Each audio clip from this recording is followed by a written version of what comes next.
Hi everyone, welcome to the Toka Talk Show.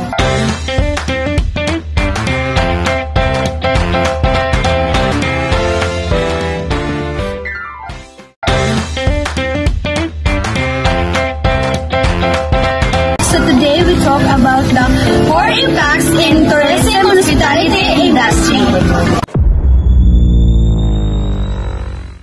So we have 3 special guests. The first guest is Miss Arsiga from Dinagat Island. Hi!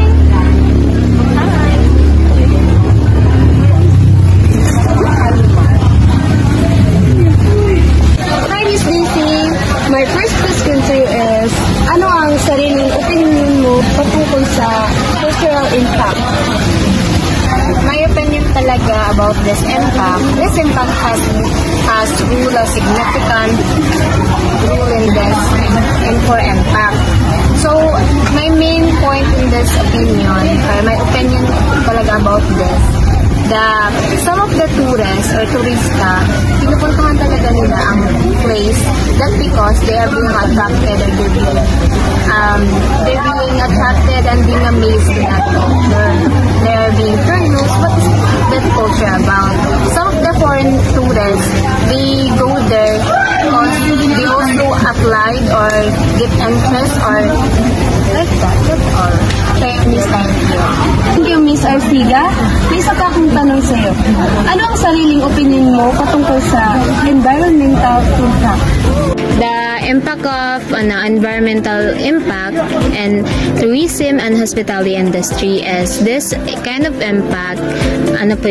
Other than siya, this is the most important also, because if there's no environmental impact, there's no tourists. So most if your environment is being like peaceful and mesmerizing, they visited your local area. Once again, thank you, Miss Arsiga from Dinagat Island. The last guest is Mr. Ronnie Iparagere. Hi, sir.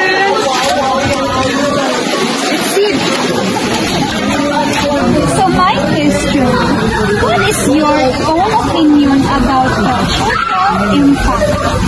So my own opinion in social impact is, for example, you've been encouraged to go to that place, for example, in Siargao.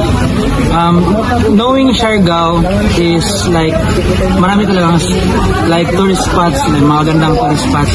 So, pag ikaw nainganyo na pumunta doon, nasa isip mo is parang aliwalas, makakapag-relax ka, stress-free.